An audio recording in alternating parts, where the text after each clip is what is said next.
Hey everybody, Erin England with Revolved Realty here.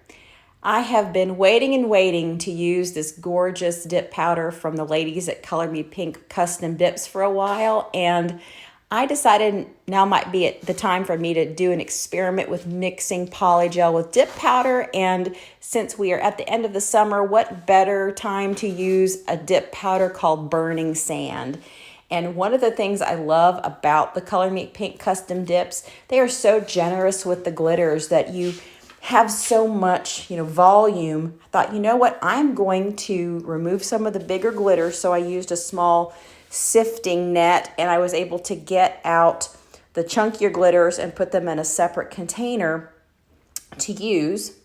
And then I used the finer pigment powder and the small glitters, and I mixed it with the clear polygel to give me a really gorgeous custom-made polygel. So I, of course, cleaned off my spatula end of my polygel tool, and I mixed clear polygel in with that gorgeous pigment powder and the fine glitters. I wish I was a little bit more on frame, but you can definitely tell I am not a professional nail video maker. But the trick is when you're mixing dip powder and polygel, is you want to make sure that there's still some translucence there, because if it's completely pigmented, sometimes the polygel won't clear. So I really went very carefully just to make sure that I didn't have so much dip powder and glitter that it was not going to cure. And I was really also spitballing because I wasn't really sure how much polygel I was going to need, because of course I'm doing both hands. So I tried to kind of guesstimate bead size on how much polygel I usually use to do a manicure. And I guesstimated, and I was really happy that I guesstimated correctly. And I did wind up having enough polygel to do both hands, and I have a little bit left over, so I may wind up being able to use it for another manicure as accent nails, because polygel is very versatile and it does not harden or cure without a UV LED light applied to it. So I sealed it up in a container, and hopefully I'll have it for use later on. So off camera, I went ahead and put on my first paper nail form. My first attempt was with my previous manicure using paper nail forms, and I discovered that they did not like to stay on, so I paint walked them. I have some painter's tape I had in my real estate bag for when we do paint walks on new construction, and I had discovered that putting a little bit of that blue painter's tape keeps those nail forms in place beautifully. They do make a different style, like a butterfly style with flaps, but I am very much in a use what you got kind of mode, so I just paint walked those suckers. Now, what I did too was I was able to, practice a little bit more, getting the nail forms flush with the nail, and I actually bit the bullet and trimmed my natural nail back, because I have learned that the longer my natural nail is, the harder it is to get that paper nail form in place, because when you have gaps, you wind up with gross, gooky, lumpy underside of the nail, which is nasty. So I have been practicing, and I'm much happier with the placement of this nail form. So I'm about to start application of that really pretty peachy coral polygel pigmented mixture, and I'm going to apply that to my pinky nail. So we're going to do that now so you can see what I did and how I like to do my application.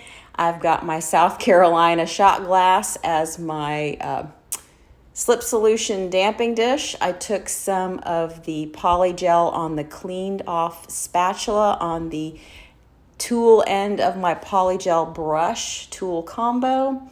I did damp the little polygel brush in the slip solution, which I'm using is just straight 72% alcohol. I have slip solution, but I have found that alcohol works well, so I'm just using that. Again, use what you got. So I have learned from Evie at Long Hair Pretty Nails, she is a queen, to do the cuticle and sidewall part of the polygel application first. And I like to do that too because you get it nice and flush with the cuticle, trying to make sure that it's also thin because you don't want some chunky mess at your cuticle line and on the sidewalls. So I work from the cuticle area back, and it works pretty well. And since I've got the painter's tape on my nail forms, the nail forms are staying in place, so I can actually pat pretty, I wouldn't say aggressively, but I can pat effectively to get the shape of the polygel bead where I want it. See, I can move the nail around, I can pat.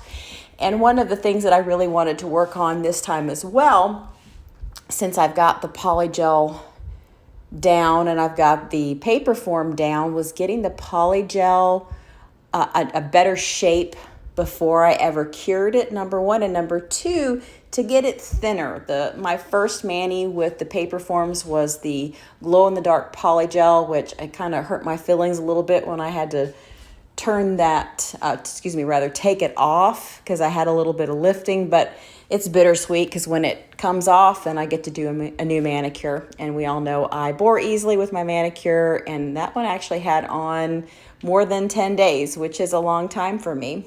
So I thought, well, we're going to practice again.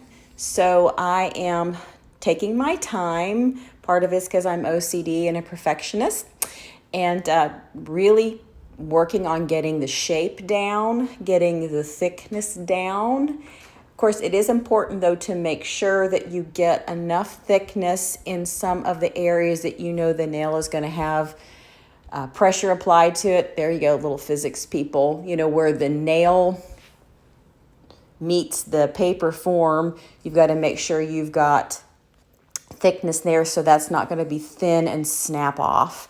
Now that's my pinky nail, of course, so it's not going to get as much use and abuse as, say, my pointer finger and my thumb, for sure.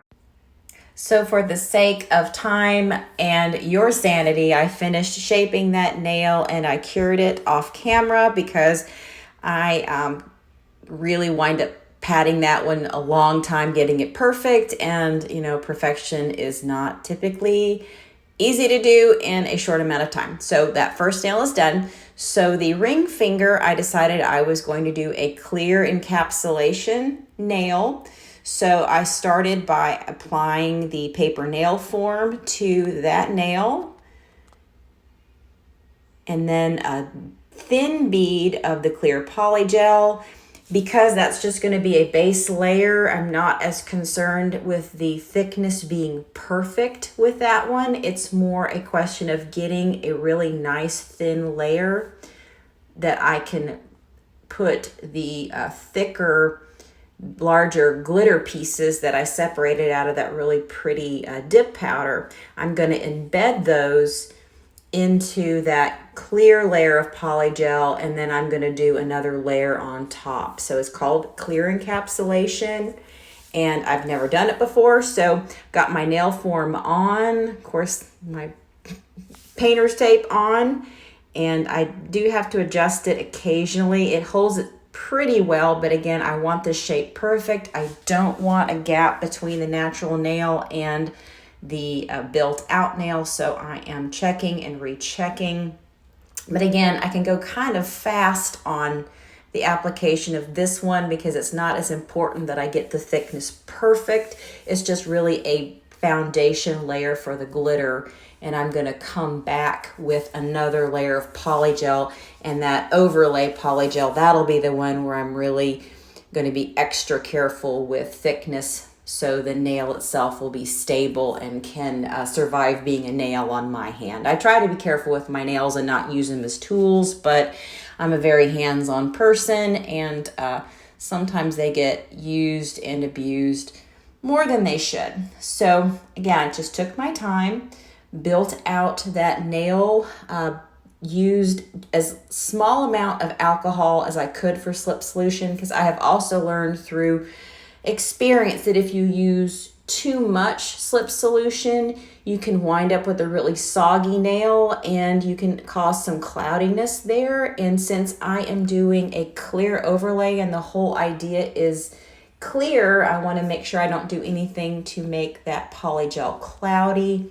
One of the other nail people that I talk about all the time, Evie at Long Hair Pretty Nails, she did a little video where she compared the clarity of some clear polygels out there, the gelin one, which is the one that I'm using I had on hand, and it wasn't like the top two, but it wasn't bad. So I have ordered a larger tube of the clear polygel to use. But again, since I'm trying to use what I've got, I figured I would just start with this and see how it did. And it didn't do too badly, I have to say. So again, I get a little bit crazy with the padding and the perfection part of building out the nail. But at the end, if you're careful with your shaping, you don't have to do as much filing and buffing. And again, when you're dealing with a clear polygel, you don't want to have to overfile anything that you do to the clear that could possibly make it, foggy or cloudy. You don't want to do that to it. So go slow. Go slow. Take your time. You'll be much happier with the result if you do that.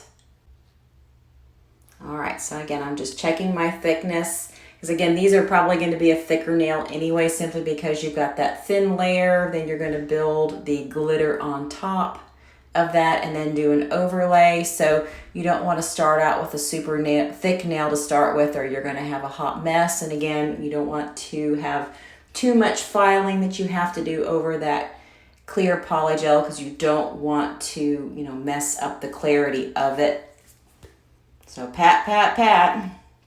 See, this is why I shortened the video on the pinky nail, or we would have been here all night, because I actually was there pretty late at night, and I don't do well when I don't sleep well. So that probably wasn't the best move on the planet for me, but it is what it is. The nail shape is pretty close to where I want it. It's thin, but it's long enough that I've actually got a surface to work on.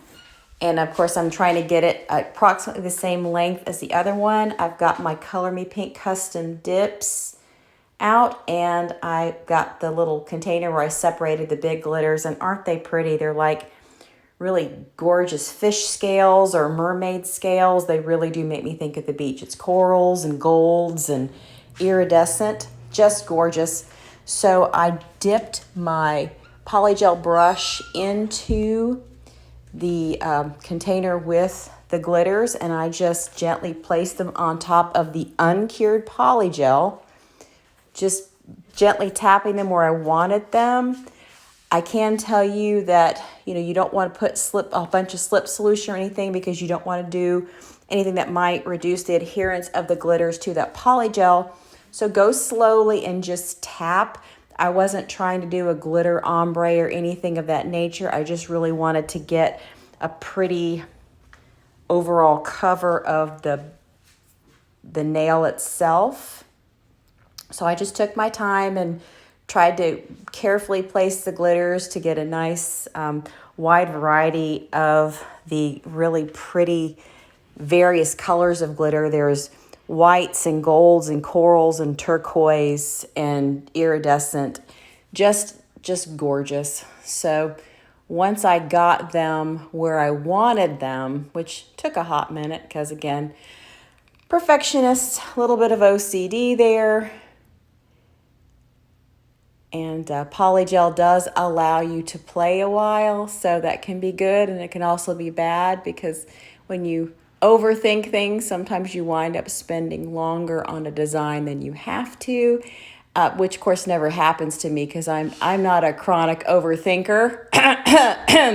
Anyway, yes I am. So just took my time, worked, and again, this is my very first time doing a glitter, encapsulation or overlay with clear polygel. So I did want to take my time. And this really is my first one. You're seeing me do it in real time. I didn't do a practice nail. As I got the nail where I wanted it and the glitters where I wanted it, I went ahead and cured in my lamp off camera, because of course you don't want to do an overlay on an uncured base, because you can imagine what a mess that would be. So I worked a little bead of clear polygel out of the tube, and I tell you, it is super, super stiff to work with sometimes. So I started with the small bead and I put it directly on the brush to try to keep the mess to a minimum. Now I will tell you, since I like doing the cuticle line first, this was a little bit trickier because you wanted to, keep it as thin as possible, but I still wanted to make sure that I did cover the glitters. That was my husband. You can tell who does their nails regularly and who doesn't. Yes, dear, I see you. Love you. Stinker butt. Anyway, so I kept working the polygel over the cuticle line glitters first, but I definitely wanted coverage, but not too much thickness there. So it definitely took me a hot minute, and I had to be very patient and work carefully. Now, of course, this layer, not only did I want to get the glitters covered up, but I was responsible also for building out the nail so it could be a functional nail on my hand. So there was going to have to be enough thickness there at the union of the natural nail and the false nail to take some torque when I am using my hands. So definitely some patience involved there. And I've also learned too, when you have a longer nail, now these aren't really considered long nails, which is kind of funny. They're almost a sporty shorty in a way as compared to a lot of the false nails you see. The apex of the nail, or the kind of the rounded ridge at the top of the nail, if you have length, you need a little bit more apex there. I guess because, when you studied physics in school, an arc or a rounded shape was actually able to take more force than a flat one. So, it makes sense. I'm sure my high school honors physics professor would be super proud of me for remembering that. Of course, it applies to my nail application and not a job in the sciences. Sorry, dude, but at least it's functional use of that information. So, kids, you do use math in real life, and you do use physics in real life, guys, even though you probably aren't enjoying studying it at the moment. Some of you anyway. You do need it. You will use it even for things like doing your nails. So study hard, kids. Stay in school. So I'm continuing to work the polygel over the nail to get coverage and to try to get the shape right so it will, look good. And again, also trying to reduce the amount of filing, shaping, and buffing I'm going to have to do at the end, particularly because this is the clear layer and I want to avoid doing anything that might lead to cloudiness, which is ew. So didn't have quite enough polygel for the first bead, so I'm going to squeeze out a little bit more and add. And that's the beautiful thing about polygel. If you haven't cured it yet, of course, it blends in beautifully. But even if you have cured and you go back and you see that it's not the thickness you want, or you missed a spot, it's very forgiving stuff. So I think it's great for beginners and people that are not experts. I am not obviously a professional nail tech. I have never been to any sort of cosmetic training school. If you saw my makeup, you'd know that too. Haha. Anyway, but just a graduate of YouTube University and practicing and playing. But polygel is, I think, a great product for people that are wanting to learn how to do nail designs and things. I will say you need to make sure that you take it off properly. You can damage your natural nail if you get impatient like I did several months ago and pull it off prematurely. I do have on peel base underneath. And my last set, which was the really cute glow-in-the-dark set, I had peel base under those nails too, but I can tell you that some of them did not want to release quickly, and the ones that I helped along, there may have been a little bit more pulling off of natural nail. That was also one of the reasons I cut back the length of my nails, because I was actually able to remove the nails and I didn't break off any nails, but it made them thinner. So when you go to take off polygel nails, even if you have peel base, be patient. be patient, be patient, be patient, and do a soak off with 100% acetone. And I may do a tutorial, but there's plenty of those on the internet if you want to see some good tips for taking off your nail sets. I will do one, but again, there are some really good ones out there that you can watch so you don't have to wait for me to do one. So again, I'm just continuing to work that polygel over the nail so I have a smooth surface, so the nail itself looks stable enough to be a real nail, and I have full coverage. So I'm going to finish shaping that, and I'm going to cure it, and then I'll be back with a little bit more finished version of the nails.